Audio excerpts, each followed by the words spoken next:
Hi, everybody. I'm here today to teach you one of my favorite games of all time, and that would be Disney's Villainous. Now, while Disney's known for its family friendly films and really all ages appeal, Villainous, on the other hand, is a board game that takes a lot of skill, a lot of patience, and I would recommend only really playing it if your age is 11 and up. I'm going to go over the basics of the game today and how to play, so I hope you follow along and hope you learned something today. The basic premise of the game is that you play as a villain from classic Disney movies and attempt to win your film throughout the game. In the base game, the included hero villains are Captain Hook, Maleficent, Jafar, Ursula, Prince John, and Queen of Hearts. The game is structured as a card game, with each character having their own set of decks. Now, what I mean by that is when you look at each character, they're going to be a colored deck and a white deck. Now, you want to keep these two decks separate, but you're not going to need to use both of them right now, and I'll go over what the white deck does a bit later on into the video, so don't worry about that right now. The first step is to collect and place all these round tokens into a cauldron and put that cauldron in the middle of the playing area. As you can see, we've got a bunch of tokens we can put in right there. These boards you also want to hand out to each player for the corresponding character. Now, the boards act as your playing field for the game, so it's really important that each player has the correct board for the person they're playing as.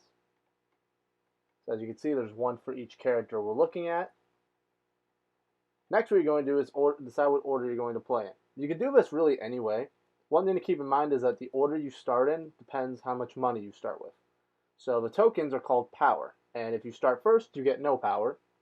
If you start second, you get 2 power. If you start third, you get 4 power, and so on and so forth. And you can divide it any way you want. Now we have a basic idea of what the game is. It's time to how to set it up. We're going to see how it actually is played. Once the game is started, each player draws 4 cards from their deck, but this is only from the colored pile. Once you have the cards in your hand, you'll notice the cards are divided into types of conditions, allies, effects, and items. As you can see here on the bottom of each card, you'll see what the type of card is in nice bold font. First, you want to play any of these cards, you have to play the cost. Now the cost is on the top left part of the card, and you pay that cost with the tokens you get throughout the game. Now we're going to go over what each type of card does. We'll start with ally cards since they're the easiest to understand. Allies are basically the characters from the movies, and then you play, or henchmen from the movies, and when you play an ally onto your board, and they're there to help you fight heroes. Now, we'll go over what heroes are a bit later. The next is an item, which is played very similarly, and basically you play it, and a certain effect will happen either later on or immediately within the game. It all depends what item you play. Next is an effect card.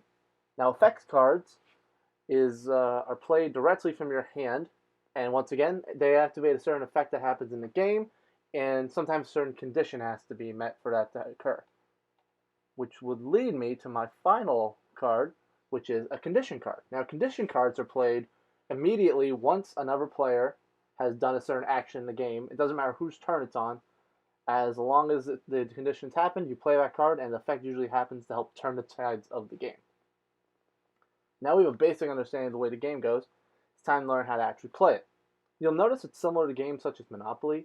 Each player has a piece to represent their character. However, unlike Monopoly, each player does not have the same board. So as you see here, we each have our pieces, and we'll move over to the board. But the board is individual. So here we have Maleficent's board. She's the only piece that's going to go on this. And that you can choose any space on the board to move at one time. Each space is based on a location from the character's movie. So the thing that matters most is you can go anywhere. And what's going to dictate that is the symbols that you can see on these boards. If you look closely, you can see that each board has about 4 symbols and what those 4 on each one. The symbols represent all the actions that a player can take during their turn. So that can go from playing cards, to moving a card around the board if you want to have it, to getting money from the cauldron in the middle. And remember, you can do all of these actions at once. You don't have to do one per turn. You can do up to all 4 at once in the game itself. One of the most important types of actions you can do in the game is called a fate. A fate basically boils down to an action you take against another player in order to stop them from being able to win the game. You can tell if it's a fate by those clouds that you can see on the board. Now, the trick with a fate is you don't use your own deck, use these white cards right here, but not your opponent's. If an opponent fates you, they draw the white cards from your deck to use against you. The fate cards are divided up into 2 types. You've got heroes or weapons from your game, from your movie. So Maleficent might have the fairies, Captain Hook might have Peter Pan. As you can see, when you get fated, the player draws 2 cards, and then they pick one to play against you. So we have a hero and an item right here. Now, usually an item needs to be on a hero for it to do anything. Now, the tricky thing about a hero card is that when you play to a part of the board, you play it on the top part of the board, and it covers up the 2 symbols on top. It does that because once you've played a hero, you can't do those 2 top actions at that board until the hero is gone. Now, how do you get rid of a hero exact? Well, that's where your ally cards come in. An ally card is basically played onto the space, and you battle them against the heroes to try to get rid of them and clear up the board. To beat a hero, the number on the bottom left of each card has to be equal to or higher to. So my villain right here has 4, so it's enough to beat the hero who has 4. So now we're going to go over what an average turn looks like in this game. Now, the first step you do is I have my piece here from Maleficent. I have 4 locations on the board I can put her at, so we'll just go to Forbidden Mountains. From there, I would look at the 4 tiles that I have there, and it shows me what I can do on this turn. I have the 1 for money, so I would collect 1 more money. That would make my total 4. I have the play a card. Now then, I would look at my hand. If you look at my hand, the only card I can play with 1 would be a staff. Luckily, I have 4, so I have enough to play my ally, the Raven. I can do that. So all I have to do is take 1, 2, 3, put them back there. Then I have the Raven. Now you can put the Raven right here.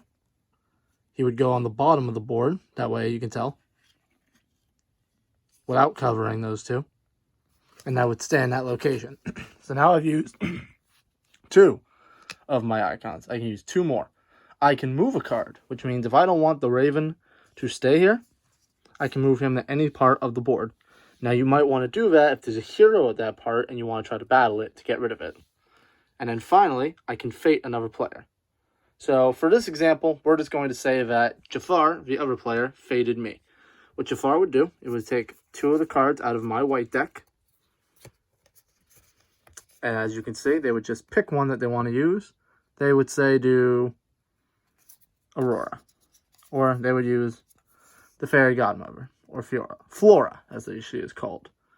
When Flora is played, you can put her anywhere, so they would put her right here, and it would block 2 of my spots. And I wouldn't be able to do anything until my ally defeated it. And that would be basically all I can do on my turn. The next turn, the other player would go. That's mostly it for that. I hope you had a good time, and I will see you again very soon.